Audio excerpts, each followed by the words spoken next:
In the natural world, it's pretty rare to find an organism living all by itself.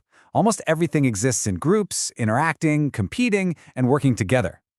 Today, we're going to zoom out from looking at just one individual to understanding the dynamics of the entire group. So let's dive right into the super fascinating world of population attributes. First up, we'll pin down what a population actually is.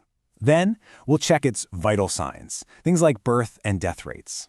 After that, we'll explore its internal structure, learn how to decode those really cool age pyramids, tackle the tricky business of counting everyone, and finally, we'll bring it all together on what I like to call the ecologist's dashboard.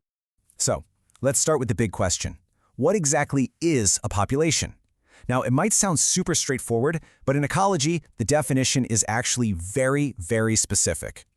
Okay. Let's kick things off with a little brain teaser. We all know a single person or a single animal can be born and it can die. But can an entire population have a birth or a death? This question right here is exactly why ecologists need a totally different set of tools when they shift their focus from individuals to group. All right, so here's the official definition. A population isn't just some random collection of organisms. It's a group living in a specific, defined area. They're all sharing or competing for the same resources, and this part is absolutely crucial. They can potentially interbreed with each other. So think about all the teakwood trees in a forest tract, or all the bacteria growing in a petri dish. Yep, both of those are populations. Right, so since a whole population can't really be born in the way an individual is, we need different ways to measure its ups and downs. These are what we can think of as its vital signs. This slide nails the shift in thinking perfectly. For an individual, we talk about single, concrete events, a birth, a death. But for a population, we have to look at the bigger picture. We talk about a birth rate and a death rate. We're moving from one-off events to powerful statistical rates that tell a much bigger story. So what exactly do we mean by birth rate? Well, it's not just the total number of babies born. Ecologists express it as a per capita rate. Per capita literally just means per head or per individual. And this is so useful because it allows us to compare populations of totally different sizes on a level playing field. A birth rate of 0.5 means the same thing whether you're looking at 10 individuals or 10,000. Let's make this crystal clear with an example. Imagine you've got a little pond with 20 lotus plants. Over a year, they produce 8 new plants.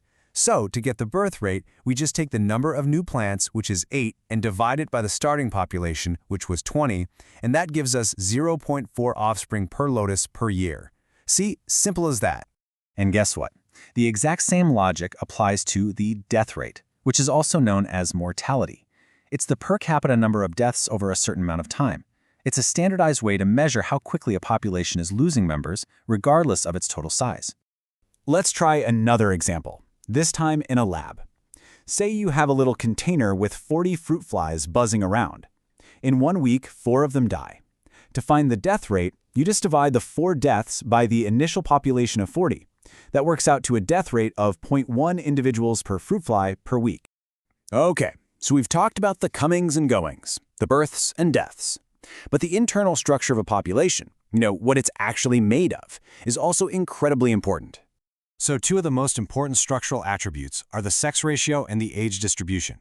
Sex ratio is pretty straightforward. It's just the percentage of males versus females. And age distribution tells us what percentage of the population falls into different age brackets, like the young, the middle-aged, and the old.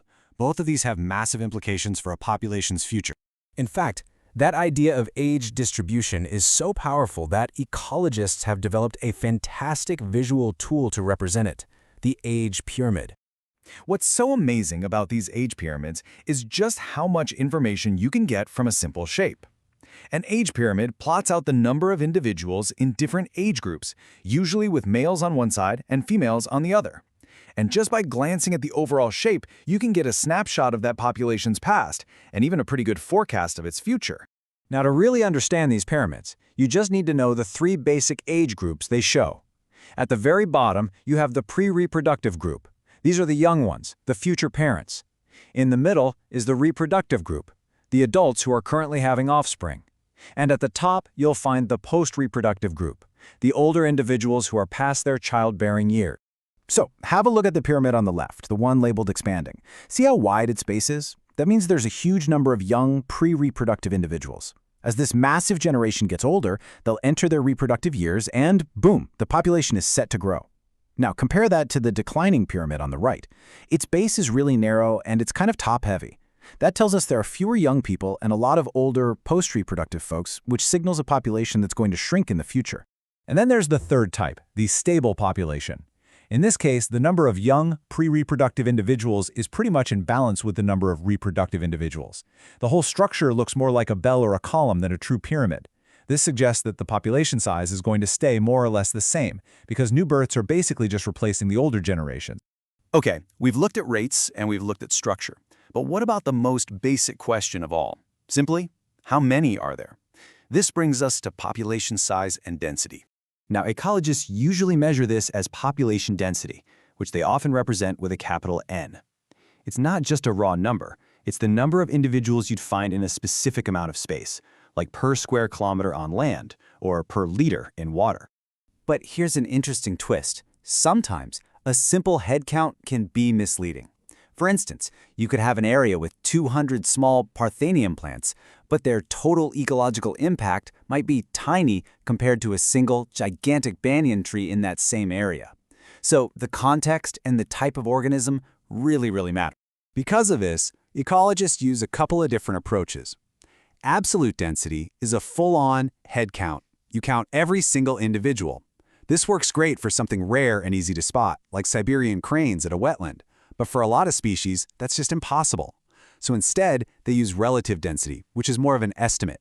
Rather than trying to count every tiger, you might count their paw prints. Instead of counting every fish in a lake, you count how many you catch per trap. It gives you a solid index of the population size without having to do the impossible. All right, we have covered a ton of ground. So let's pull all of these different pieces together into a single, comprehensive view. And here it is, the ecologist's dashboard for looking at any population. We've got our birth and death rates telling us about change over time. We have the sex ratio and the age pyramid giving us a deep look at the population's structure and its future. And finally, population density tells us how it relates to its environment. Altogether, these attributes tell the complete story of a population, its past, its present, and its future. And that leaves us with one last question to think about. Because this isn't just about numbers and graphs.